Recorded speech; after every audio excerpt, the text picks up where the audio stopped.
हरिओम तत्सत। जन्म कुंडली विश्लेषण। इस वीडियो को देखने से पहले कुंडली कैसे देखते हैं वह वीडियो अवश्य देखें। आपको भेजा भी गया था।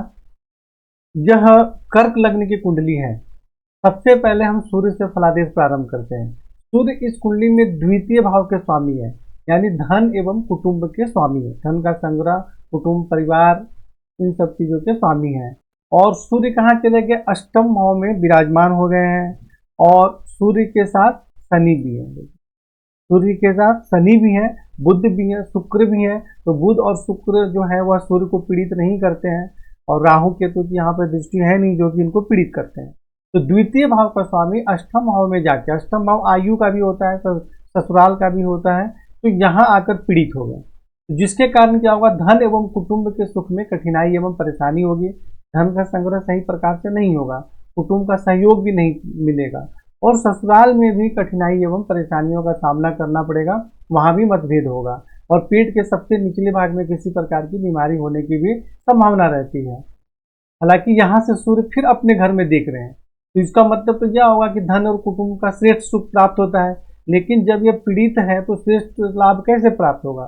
तो श्रेष्ठ लाभ प्राप्त करने के लिए सूर्य का मंत्र जाप करें, शनि से संबंधित दान एवं उपाय करें।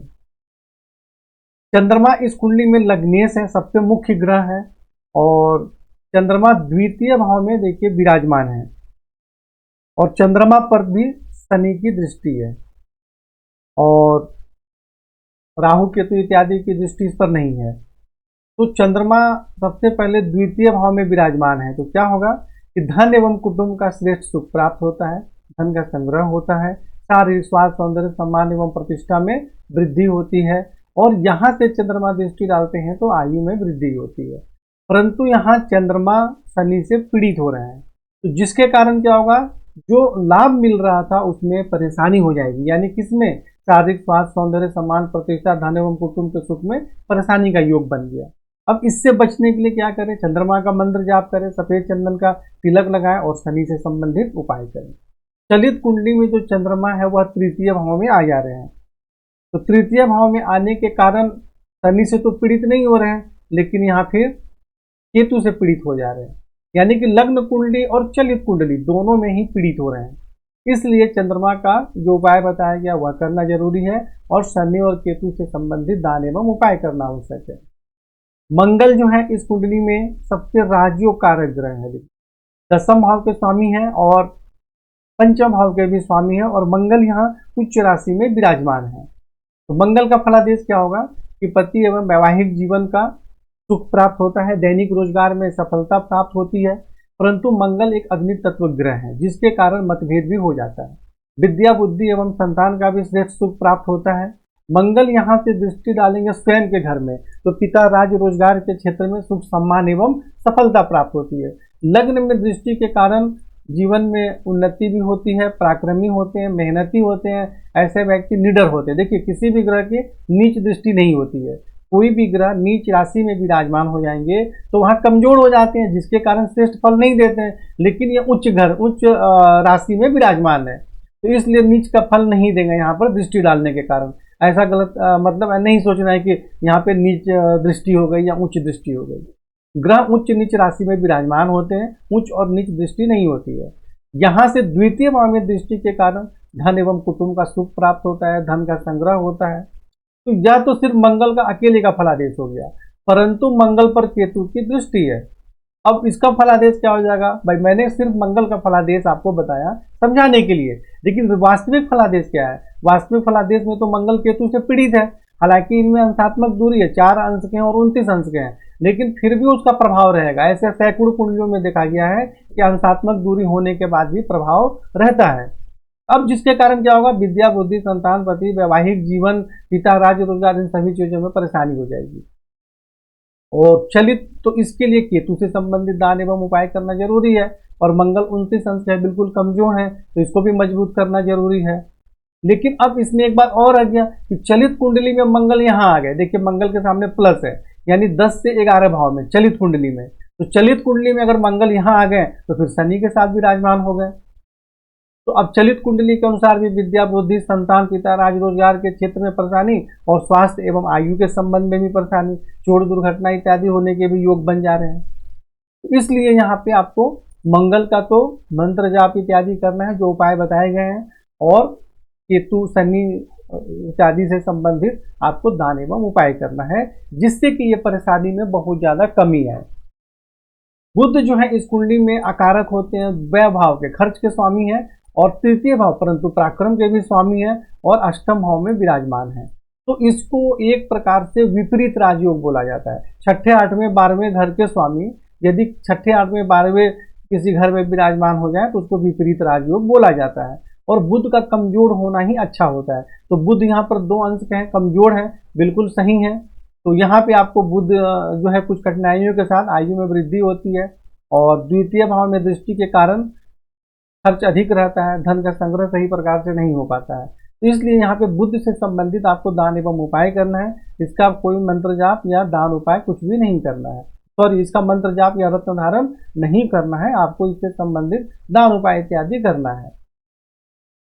गुरु के विषय में चर्चा करते हैं। तो गुरु इस कुंडली में षष्ठ भाव के स्वामी हैं और 9वें भाव के स्वामी हैं, रोग एवं शत्रु के भी स्वामी हैं और भाग्य के भी, उच्च शिक्षा के भी स्वामी हैं। और गुरु यहाँ चतुर्थ भाव में विराजमान है शुक्र के घर में, तो जिसके कारण यहाँ पर कुछ कठिनाइयों के साथ माता, भूमि, भवन, वाहन का सुख प्राप्त होता है, भाग्य की उन्नति होती है, आप धर्म का पालन करते हैं, उच्च शिक्षा प्राप्त होती है। और अष्टम भाव में दृष्टि के कारण आयु में वृद्धि होती है, और 10वें भाव में दृष्टि के कारण पिता, राज्य एवं रोजगार के क्षेत्र में सुख, सम्मान एवं सफलता प्राप्त होती है, उच्च पद भी प्राप्त होता है। और 12वें भाव में दृष्टि के कारण बाहरी स्थानों के संपर्क से सफलता प्राप्त होती है। परंतु गुरु जो है चलित कुंडली में कहाँ आ गए, प्लस है, यानी 7 से 8 यहाँ आ गए। अब यहाँ आने के कारण यहाँ तो गुरु से संबंधित कोई परेशानी का योग नहीं है, लेकिन गुरु जब यहाँ आ गए, राहु के साथ विराजमान हो गए, तो चलित कुंडली में तो गुरु भी पीड़ित हो गए, तो जिसके कारण विद्या, बुद्धि, संतान, भाग्य की उन्नति में कठिनाई एवं परेशानियों का सामना करना पड़ता है। तो इसलिए यहाँ पर हमें लग्न कुंडली और चलित कुंडली दोनों में कहीं भी परेशानी है तो हमें उसका उपाय करना चाहिए। उसे कई आदमी बोलते नहीं चलित कुंडली मुख्य होता है, कई व्यक्ति बोलते हैं लग्न कुंडली मुख्य होता है। मैं बोलता हूँ दोनों के समान मिला जुला फल मिलता है। लग्न या चलित कहीं भी परेशानी है तो उपाय करने में क्या दिक्कत है आपको, कि परेशानी से पहले उपाय करके बचा जाए। तो गुरु का मंत्र जाप करें और जो है राहु से संबंधित दान एवं उपाय करें। शुक्र जो है इस कुंडली में आय भाव के स्वामी हैं और चतुर्थ भाव के स्वामी हैं, और ये कहाँ चले गए, अष्टम भाव में। छठे, 8वें, 12वें भाव में कोई भी ग्रह चले जाते हैं तो उनके फल में बहुत कमी हो जाती है। तो शुक्र यहाँ चले आए तो जिसके कारण आयु में तो वृद्धि होगी, परंतु माता, भूमि, भवन के सुख में कुछ कमी एवं परेशानी भी होगी। आमदनी सही प्रकार से नहीं प्राप्त होती है, आमदनी प्राप्त करने में कठिनाइयों का सामना करना पड़ता है। किसी को उधार धन देने पर मिलने में भी बहुत कठिनाई होती है। और द्वितीय भाव में दृष्टि के कारण धन एवं कुटुंब का सुख प्राप्त होता है।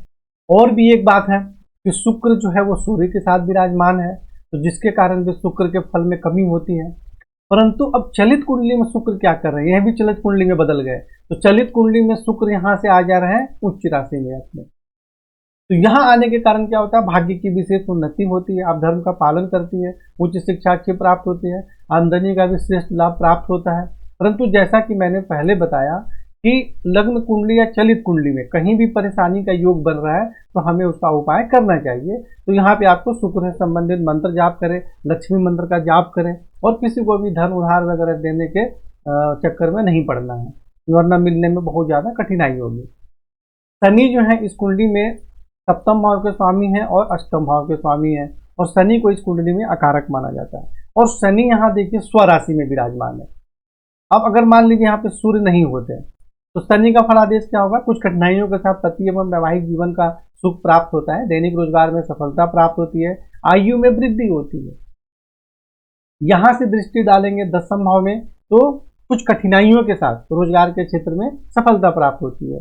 परंतु द्वितीय भाव में चंद्रमा को पीड़ित करेंगे तो धन एवं कुटुंब के सुख में कठिनाई एवं परेशानी होती है, धन का संग्रह सही प्रकार से नहीं हो पाता है, और शारीरिक स्वास्थ्य, सौंदर्य, जीवन की उन्नति में भी कठिनाई और परेशानी होती है। जीवन में उन्नति बहुत धीरे धीरे होती है।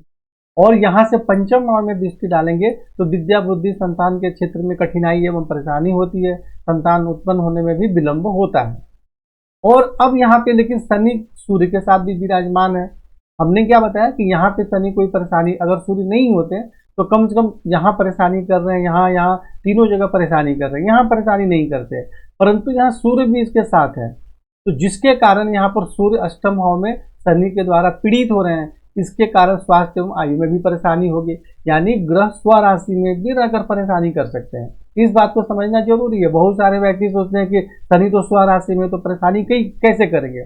मान लीजिए ये आपका घर है और आपने किसी व्यक्ति को यहाँ बुलाकर इसको पिटाई कर दी अच्छे तरीके से, तो आपके घर में भी प्रॉब्लम हो जाएगा ना, पुलिस आएगी। इसी प्रकार से समझें कि अपने घर में भी ग्रह, यदि किसी ग्रह को बुलाकर पीड़ित कर दिया तो अष्टम भाव भी पीड़ित हो जाएगा, या जिस भाव में होगा उसमें भी पीड़ित हो जाएगा। इनको समझना जरूरी है। इसलिए शनि से संबंधित दान एवं उपाय करना सबसे ज्यादा जरूरी है, क्योंकि शनि बहुत सारे परेशानियां उत्पन्न कर रहे हैं इस कुंडली में।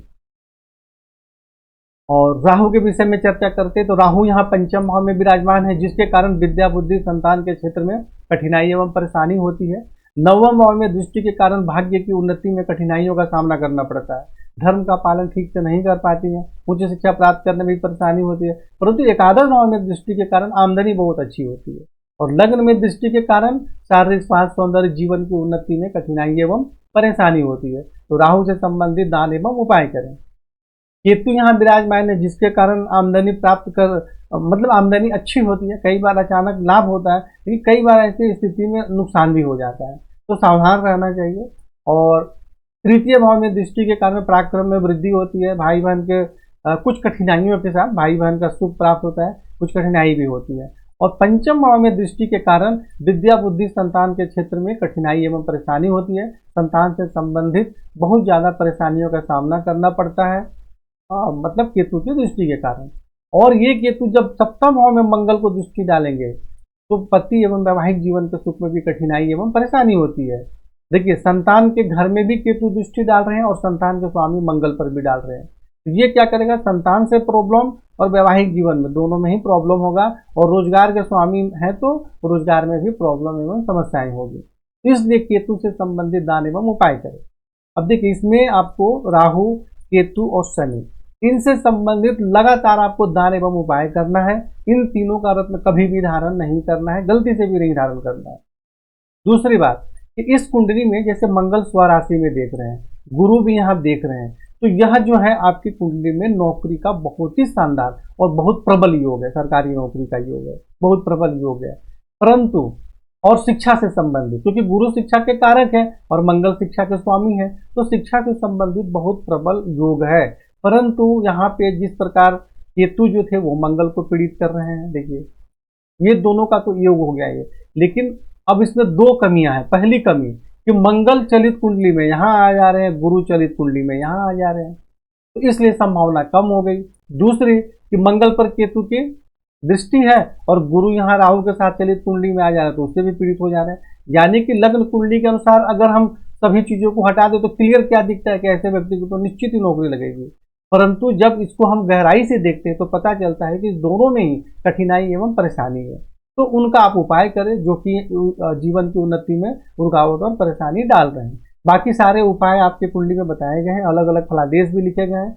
और इस वीडियो को देखकर, अपनी कुंडली को देखकर समझकर उपाय करें। नहीं समझ में आया तो फोन करके चर्चा करें। हरिओम तत्सत।